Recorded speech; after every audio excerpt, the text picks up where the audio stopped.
E aí, meus nobres, tudo bem com vocês? Vamos falar aqui um pouquinho do sentido da vida, cara. Isso aqui é pra você que não sabe o que fazer. Vamos falar aí com vocês que são jovens, jovem da geração Z, já do finalzinho ali da geração Z, ou do comecinho, na verdade, né? Então vocês já devem ver aí a ideia da minha idade. Mas eu vejo que essa geração Z, ela busca algo novo que seus pais não encontraram. Seus pais buscaram na fé, na tradicionalidade e etc. Mas eles não vivem agarrados a essa fé. É uma fé muito... Tá, reza uma Ave Maria e esquece de Deus durante o dia, ou fala só... Não sei, não é algo fixo, não é algo profundo, não tem raízes profundas, que acaba causando uma confusão, porque os jovens são bombardeados de informação pela internet, então eles ficam confusos quando eles se deparam com tanta informação, porque com isso dá um leque de possibilidades na mente deles. E eu acho que essa antiga geração, eles não estão sabendo guiar os jovens nessa questão da informação, que acaba trazendo confusão para eles, um certo desamparo. Se você olhar aquela cena lá do Clube da Luta, se você já assistiu, tem aquela famosa frase: nós somos o filho dessa geração, né? Não tivemos uma grande guerra, nem uma grande pandemia, nossa guerra espiritual, nossa grande depressão são nossas vidas. Então, e acho que a geração Z é bem identificável com essa frase, que era destinada até uma geração anterior, né? Uma geração anterior a essa geração Z, essa nova geração. Então eles ficam meio que perdidos, arrudidos, e acabam se extremizando, buscando respostas. E eu estou aqui para compartilhar informações, mais informações do que você já vem aí, e tentar organizá-las de uma maneira que vocês possam decidir por vocês mesmos, de uma maneira lógica, se isso faz sentido ou não para vocês. A primeira coisa que você tem que fazer é justamente buscar a informação, buscar se informar sobre o mundo. Então, essa é a fase que você já deve ter parado nesse vídeo buscando isso. Talvez no modo automático, olha, nunca vi isso aqui, então vamos clicar. Bom, a segunda coisa é o que você vai fazer com essa informação, o que isso vai acrescentar na sua vida. Porque um vídeo do TikTok você esquece na hora. Então ali é uma informação inútil. Outra informação que serve só sobre informações inúteis. Informações que você nunca vai usar na vida. Deixa eu dar um exemplo. Se você não grava conteúdo na internet, provavelmente é muito difícil você usar isso aqui. O livro que eu comprei de economia, princípio de economia. O que você vai usar? Você vai se tornar ministro da educação, da economia, só para ver esse debate na internet? Enfim, se você não compartilha informação, se você só lê só para se informar, o máximo que você vai fazer é tipo, juros altos por causa disso, disso, disso. Você vai lá, reclama um pouco na internet e acaba. Sei lá, vai viver sua vida. Então, tem um efeito dizendo que você é mais um desses tantos que reclamam de X ou Y problema do Brasil. Mas uma mudança real, estrutural, realmente é algo a longo prazo, não é algo para agora. Não quer dizer que toda informação que você tem que ter é para agora, mas se informar não é ruim, tá? Se informar não é ruim. Só que os efeitos de um livro como esse são mínimos na sua vida. Não é um efeito, agora a minha vida vai mudar porque eu li um livro inteiro de economia. Não é assim que funciona. Mas você ficou mais inteligente, você já sabe algumas coisas e isso não é ruim, tá? Só para deixar claro.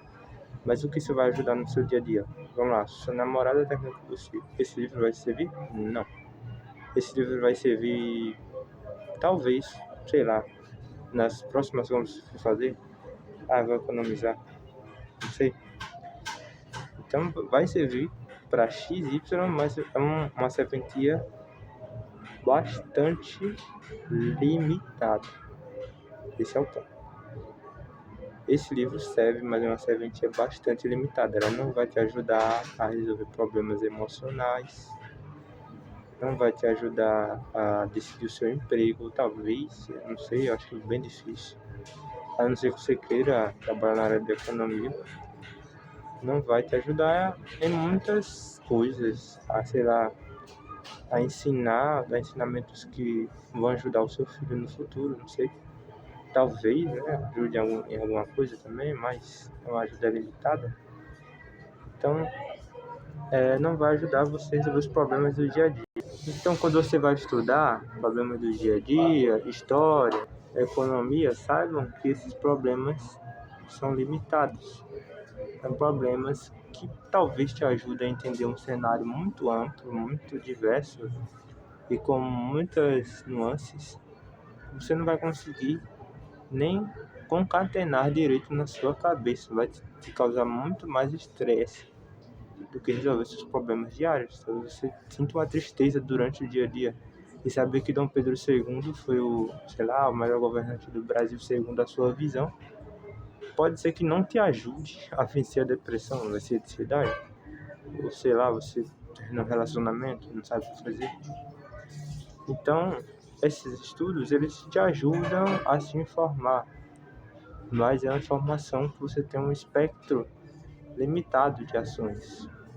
Então você não vai aprender a lidar com emoções estudando história, não vai aprender a lidar com pessoas estudando história. Então assim, é algo muito limitado que talvez você discuta com alguém na internet. Eu não acredito que pessoas se reúnem para discutir sobre Dom Pedro I. Não acredito que você vai tomar um café, um chá com alguém, vai discutir sobre isso, né? Se tá querendo estudar para, ganhar uma namorada, história não recomendaria, talvez filosofia ou literatura, mas história não. Pronto. Então, que livro você pode recomendar? Eu recomendo livros que te ensinem a pensar, te ensinem valores e te ensinem a pensar. Então, o primeiro livro que eu recomendo para vocês é a Bíblia Sagrada. Comece a ler a Bíblia Sagrada. Começar por onde? Não sei. Mas sei lá, Evangelho de Mateus. Porque a Bíblia é dividida em duas partes. Em Novo e Antigo Testamento. Antigo Testamento é a lei dos judeus e Novo Testamento é a lei dos cristãos. Vou dar uma resumida assim, bem básica.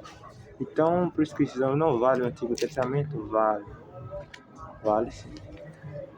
E o Novo Testamento é o que? O Novo Testamento é a chegada de Jesus. Então, o primeiro livro do Novo Testamento é Mateus. Então, Mateus já fala da chegada de Jesus. E Mateus, Marcos, Lucas e João. Esses 4 livros falam da história de Jesus. Então, eu recomendo isso. Porque onde é que você está, meu querido ponto no vermelhinho dentro do Brasil? Você está em 2026 depois de Cristo, no calendário cristão. Você está em um calendário cristão em 2026 depois de Cristo. Então, quem foi Jesus Cristo? Uma das primeiras fontes que você vai pesquisar quem foi Jesus Cristo é aqui. A visão dos cristãos é essa. Então, aqui você vai pegar uma figura importante, vai aprender valores que você vai levar para a vida toda, como amar o próximo como a si mesmo. Valores que moldaram o Ocidente, moldaram a nossa cultura, moldaram a nossa visão que nós temos do outro. Então, até para conversar com cristãos, que você não concorda, talvez você discorde, você vai precisar ler esse livro. Mas eu tenho preconceito, porque eles são muito preconceituosos. Então você vai lá e vai ver o que o guru deles falou, o que o mestre deles falou, o que o mestre deles disse. Você vai lá e entende. E você vai sair, no mínimo, mais inteligente, sabendo da história de Jesus. Pelo menos isso. Então eu recomendo você ler a Bíblia como primeiro passo aqui desse vídeo. Bom, um que me ajudou a pensar, mas eu não li todo ainda, é Aristóteles. Cara, eu moguei, parei de uma parada, mas é muito difícil de entender. Mas ele te ajuda muito a pensar, a seguir pensamentos A, B, A, B e C. Então ele vai te guiando, porque é um livro de argumentação.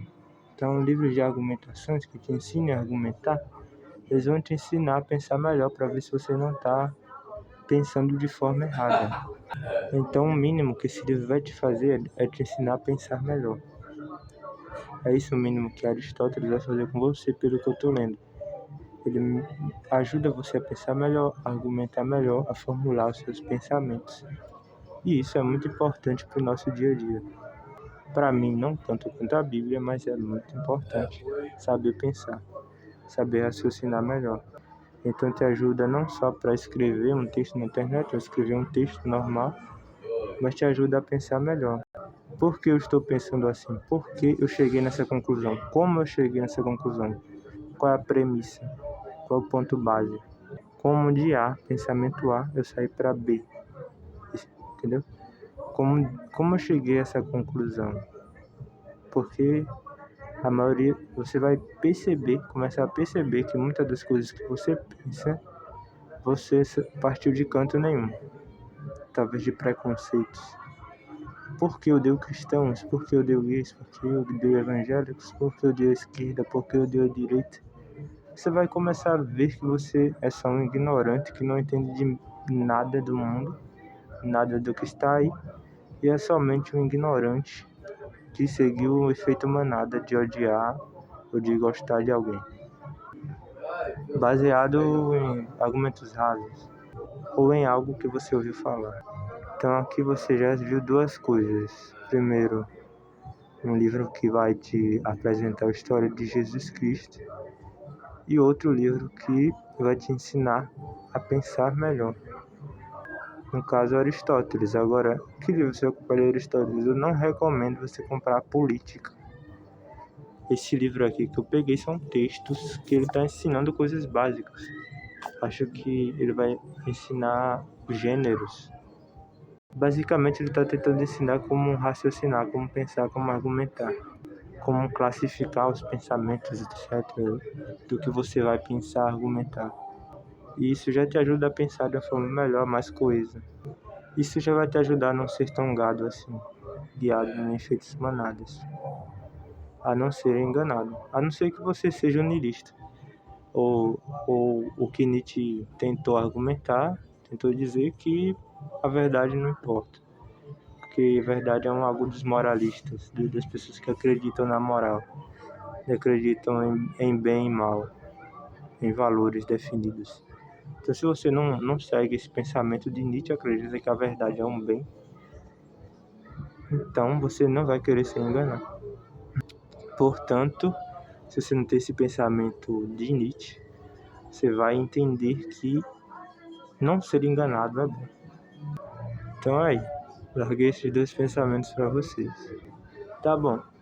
E aí, que eu gosto de coisas mais simples. Poderia dar dicas mais simples para mim? Eu não gostei dessas. Então eu vou aqui te dizer. Bom, tem frases de filósofos que podem te ajudar a pensar melhor. Eu comprei um livro que eu estou lendo. Então, sei lá, não quero algo tão profundo.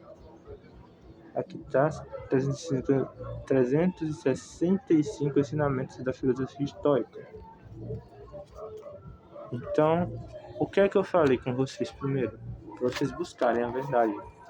Você não vai pegar um livro desse e dizer, isso aqui é verdade, é isso aqui que eu estou procurando? Meu Deus, eu nunca vi uma frase tão inteligente como essa do Marco Aurélio, como você disseste. Não. Você não vai pegar para isso agora encher o sentido da vida nessa frase de Marco Aurélio. Calminha aí, meu pudim. a gente falou aqui da verdade ser uma virtude, a não ser que você tenha um pensamento, sei lá, coisado lá pro Nietzsche, que a verdade não importa, você pode ser enganado, etc. Então, esses caras vão te apresentar o seu pensamento. E aqui de uma forma tão resumida que ele vai te apresentar de uma forma tão resumida que vai estar em uma frase. Então você não vai pegar aquilo, ai meu Deus, era isso que eu precisava, calminha aí, meu. Você pode ser enganado de novo e acreditar em uma frase que não se encaixa em vários contextos da vida, só em um contexto específico, só em uma hora específica. E aí, quando você lidar com um problema que a frase não vai resolver, você pode ficar em pânico. Ai meu Deus, e agora? Aquela frase não me ajudou. Aquela frase que eu ouvi do Sêneca. Então, meu pudim, isso aqui não é a verdade absoluta. Nem se propõe a isso, provavelmente. Eles reuniram esse conhecimento. Então você vai filtrar o que pode servir para você, o que pode ser bom, o que pode ser útil. Então você não precisa pegar um autor, sei lá, pega aí Olavo de Carvalho, sei lá, não sei, alguém aí da internet, e tudo que ele falar agora é verdade. Não, irmão, calma. Você vai, com o tempo, construir conhecimento. Talvez eu esteja aqui falando com o próximo Platão, com o próximo Aristóteles, sei lá. Talvez alguém que tenha 12 anos de idade vai começar a estudar. Então, você vai pegar uma frase dessa e vai ver se serve para a vida, se faz sentido. Você vai filtrar. Como você não tem uma base moral feita ainda, você vai tentar entender racionalmente se aquilo é verdade ou não. Vai ver a aplicabilidade, a utilidade desse pensamento. Talvez eu esteja falando com alguém que não tem uma base moral fixa. E aí a gente pode falar agora de bases morais. Eu vou apresentar aqui uma base que o Matheus me apresentou. Achei bem interessante a sua argumentação, que é basicamente que as razões morais são como os números, como as razões matemáticas. Então, um triângulo tem 3 lados. Ou sei lá, 5 mais 5 é igual a 10. Uau, que legal, 5 mais 5 é igual a 10. Isso tem a ver com base moral. Com base moral, estou falando aqui de bem e de mal. Então, algo que você vai julgar bom ou mal. Então, quando eu falo que 5 mais 5 é igual a 10, não importa se o Jadiel existe ou não, não importa se um ser humano existe ou não, não importa se minha consciência existe ou não, 5 mais 5 é igual a 10. Uma razão matemática, uma propriedade em si. Então, seria um bem em si mesmo, atos bons e atos ruins que têm moral intrínseca à sua ação, assim como 5 mais 5 é igual a 10. Então eu vou tentar achar os bens, o que é bom e o que é mal, igual às razões matemáticas, porque eles existem como tal. Existem as razões matemáticas independente da minha existência. Outra argumentação, uma argumentação que tem mais a ver com Dostoiévski. Se Deus não existe, tudo é permitido. Eu ainda não cheguei nessa parte do livro, mas comprei esse livro justamente por causa disso, os irmãos Karamazov. Em que um personagem que é ateu diz isso: se Deus não existe, tudo é permitido. Então, o bem e o mal dependem da existência de Deus, e como ele define o que é bom e o que é mal, esse bom e mal se torna absoluto. Olha só que legal. Então, bom e mal é algo absoluto, porque está ancorado na divindade. E também vamos passar para outra que é relativo, e aí é mais complicado, porque vai depender da época, do lugar, do espaço, tempo. Então não vai ter bem e mal absoluto ou correto ou certo. Vai depender do tempo e do espaço. Relativo a quê? Relativo a como? Tempo, espaço, cultura, etc. Nível de informação que a pessoa tem. Então aqui a gente já deu. Então vamos lá. Pegue algum desses, sei lá. Vou pegar o divino. E aí eu já posso me ancorar em alguma religião. E aí você vai procurar as religiões. Você tem a religião hindu, que acredita no todo. Então, todo seria Deus. Nas religiões orientais tem essa visão. A taoísta, por exemplo. Então, a taoísta tem essa dualidade. Existe o bem e o mal, e eles se juntam, eles se mesclam. Então, o bem e o mal estão ali, formam esse uno. Um depende do outro. Para existir, existe esse equilíbrio universal, porque as coisas nascem dos opostos. Então, feminino, masculino, o dia e a noite, etc.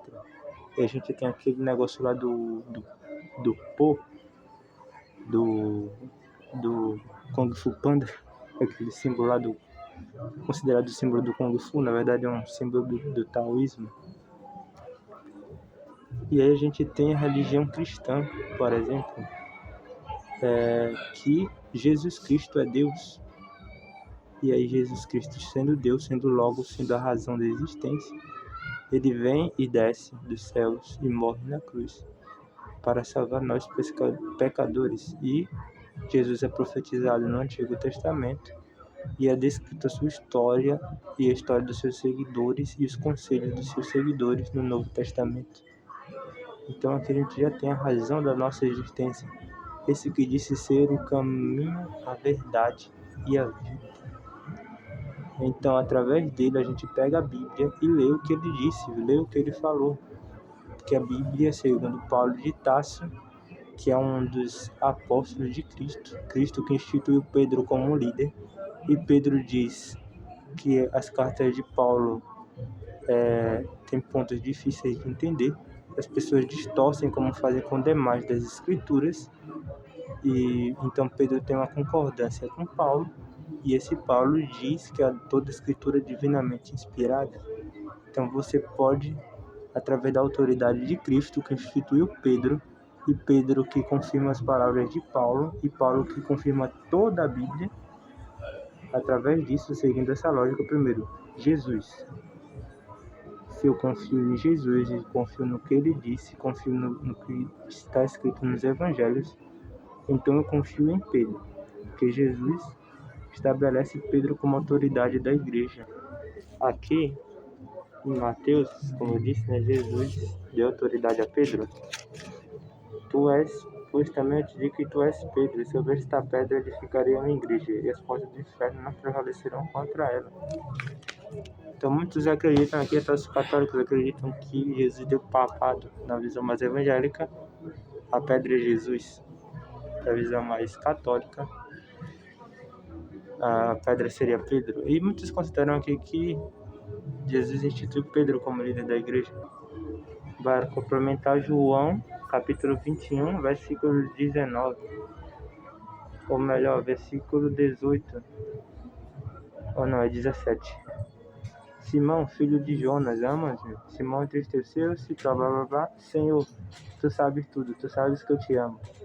Jesus disse, apacenta as minhas ovelhas. Então Jesus está insistindo aqui para Pedro guiar as ovelhas dele.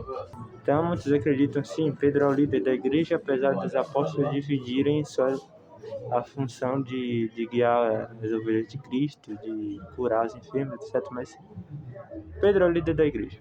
Essa é a interpretação geral. Então, Pedro liderando a igreja de Cristo, né, como um dos líderes, um dos apóstolos. Esse Pedro, ele confirma as palavras de Paulo. Tem coisas difíceis de entender, que alguns distorcem, como é demais resto das escrituras. Olha aqui, na 3 Pedro, versículo 13, versículo 14. Pelo que, amados, aguardando essas coisas, procurai que dele sejais achados imaculados e irrepreensíveis em paz, e tendo por salvação a longanimidade de nosso Senhor. Como também o nosso amado irmão Paulo vos escreveu, segundo a sabedoria que lhe foi dada. Deus deu sabedoria a Paulo, falando disto como em todas as suas epístolas, entre as quais há pontos difíceis de entender. E os indoutos inconstantes torcem igualmente as outras escrituras para sua própria perdição. Pedro comparando o que Paulo disse aqui às escrituras. Então, se Jesus deu autoridade a Pedro, Pedro interpretou que as cartas de Paulo eram como as demais, o resto da escritura. Então, na própria escritura você tem dizendo que a escritura é escritura inspirada, até as cartas de Paulo são escritura inspirada. E Paulo confirma que toda a escritura é divinamente inspirada. E Pedro compara as cartas dele à escritura, que é divinamente inspirada segundo Paulo. Então, um confirmando o outro, eles estão confirmando a escritura ser um livro divinamente inspirado. Eles estão confirmando autoridades para edificar a sua igreja.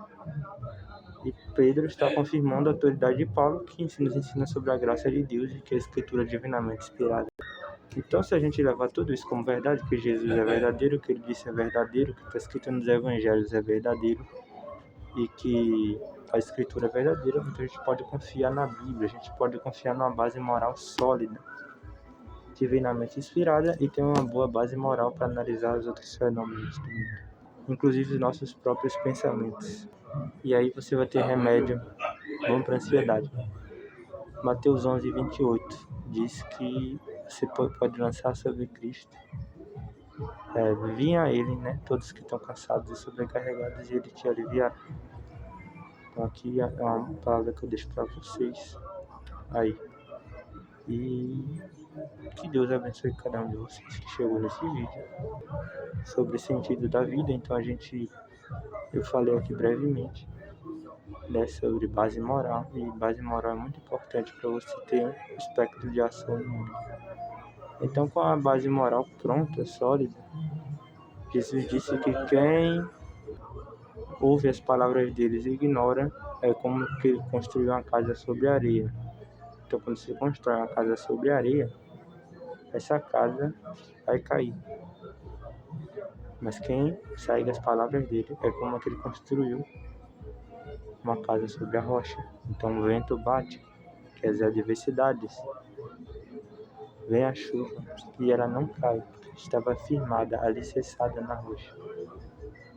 Então, quando você racionalmente acredita Deus existe, e você olha as religiões, e você se identifica com a religião cristã, e a religião cristã que diz que o livro delas é inspirado, e aí você tem uma base sólida, uma base que você vai conseguir plantar sobre ela qualquer coisa que Deus ache uma bênção, para ajudar os outros, para amar o próximo e para amar a Deus. Então isso é muito importante, tanto para um Brasil melhor, para uma nação melhor, como individualmente, para uma pessoa melhor. E aqui vai algo para vocês. Qual seria o sentido da vida? Qual o sentido da sua vida, especificamente? O que você vai fazer com ela? Então,